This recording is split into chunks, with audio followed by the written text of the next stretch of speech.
Hello everyone, welcome to Foreigner Farming in the Philippines.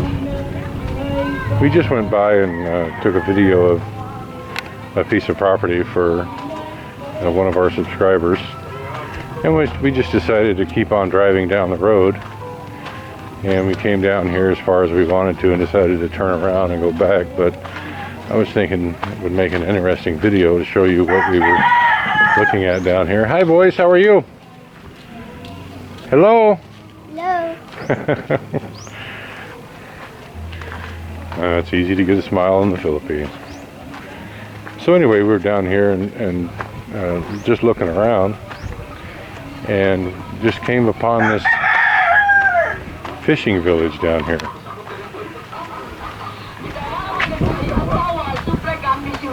And I thought it would, I saw a larger boat here, much larger than what you would normally see, much larger than the little small fishing boats that you normally see around here. And that's Gilligan's dinghy there, it looks like. Couldn't imagine going out in the ocean in that, but I guess they do. It's low tide now. This is usually the tide mark. These are the size of the boats that they normally fish with. I'm guessing they're 22, 23 feet maybe. Yeah, maybe not that much, maybe 20 feet. And they put these little pontoons on them. Most of these have 7, 8, 10 horsepower engines in them, and they putt around out there with them. And that's how they fish. It's basically the same design as the little island hopping boats, except they put seating and a canopy on the ones that you rent to take you to the other islands. But I saw this much larger boat here that they're working on. I think they're doing some hull repair here.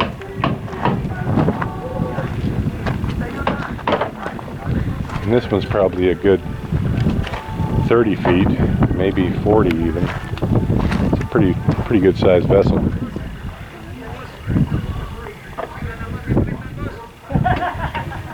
And I would assume they fish, they use this to fish as well.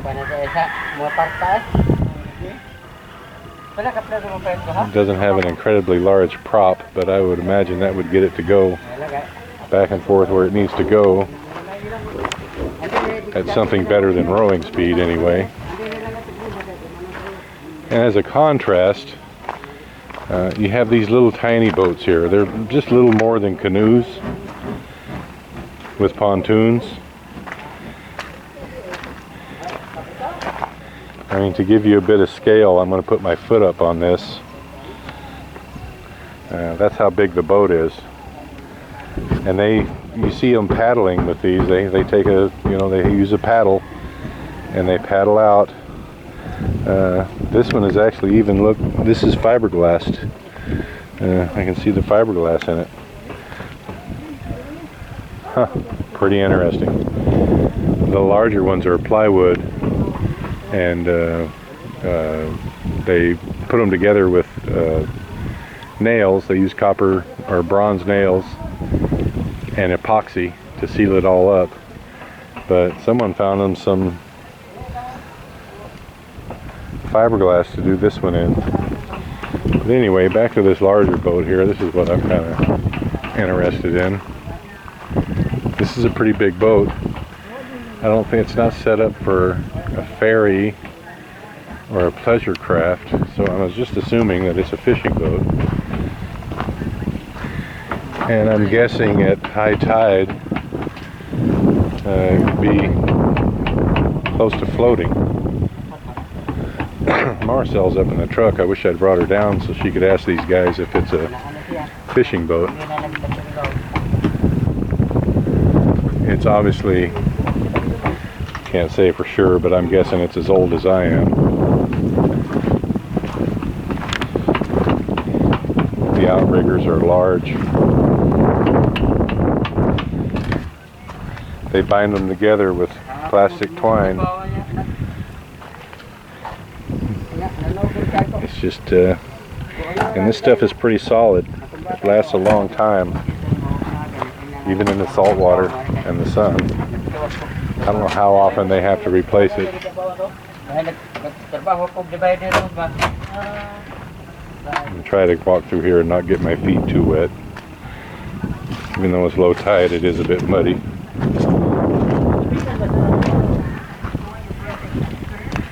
if I can look back in this hole where they've taken it apart here.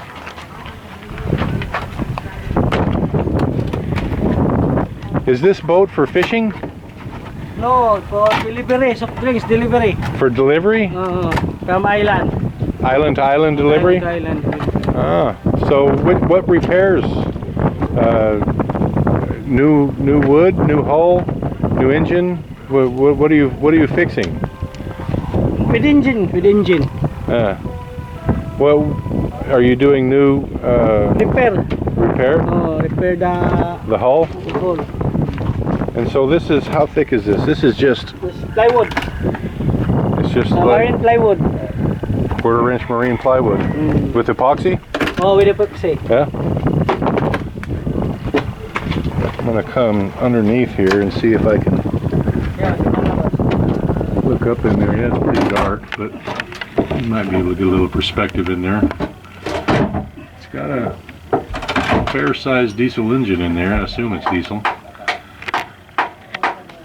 That's all the ribbing on it. You can clearly see. And it's also pretty well rotted out and old. But I would assume they'll make it seaworthy and good to go. Quite a bit of barnacles on it there. What size is the engine, sir? What size is the motor, do you know? 4D30. 4T30? 4D30. 4D30. 110 horsepower. 110 horsepower. Ah. Well, you learn something every day. So 110 horsepower would probably get this little boat maybe to 10 knots if you were pushing it. But I don't see a big cargo hole in it, so I don't know how much this boat would be able to carry. Probably several tons. And it does have little seats on it up there. So I guess you could take it around it. I guess that's the tarpaulin there to cover everybody. If you did have passengers. And that right there, as you can see, is the rudder control. It's just an angled piece of tubing, and it runs right down to the rudder, and that's the rudder. It's ingenious what you can come up with, and that's all you got to work with. And it's obviously worked for decades.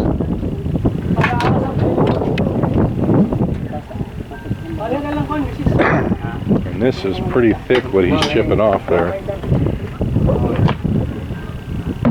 I don't know if that's just the barnacles that he's chipping off. There's got to be a layer. There's got to be a layer of something. Or they don't want to bother these guys too much. No, it's fiberglass. It's fiberglass he's chipping off of there.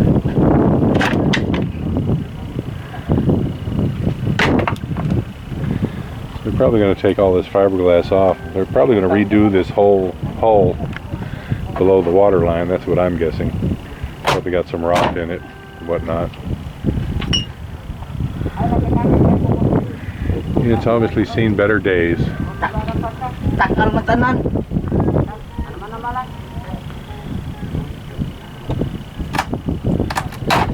Pretty tough fiberglass.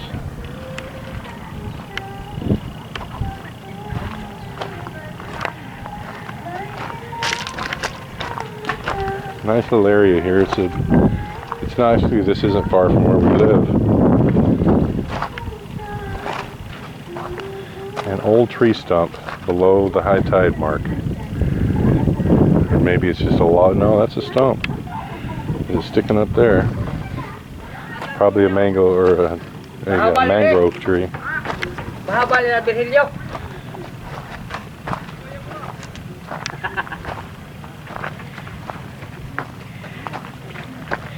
And that actually looks like a little house out there.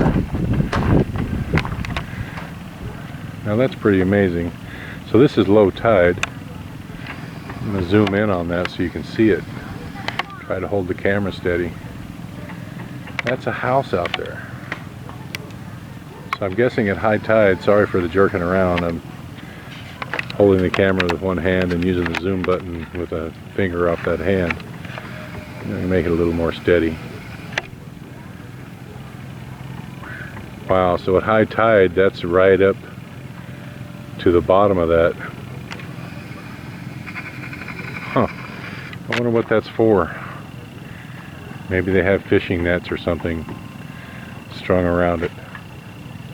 Interesting. This is another boat they have here stored above the high tide mark. That's probably set for repairs as well. There's a little boat there. I think those are crab traps on top of that one. Top of that little boat there.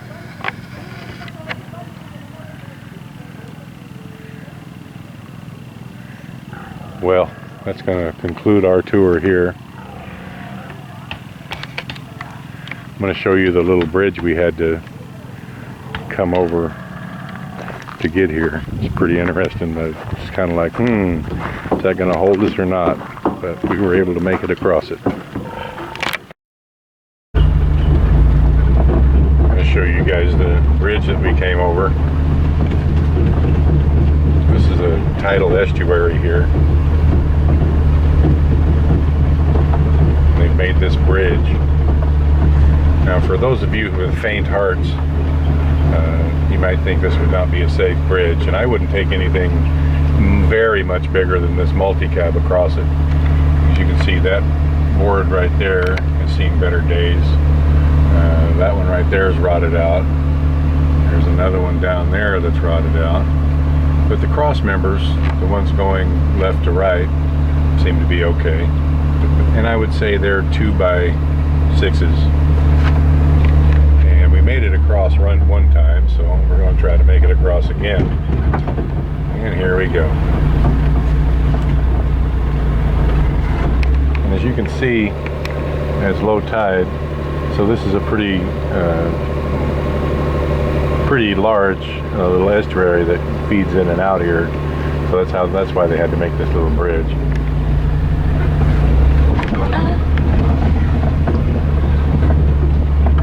So we're going to end this one up, everyone. Thank you. Please like, comment, share, and subscribe.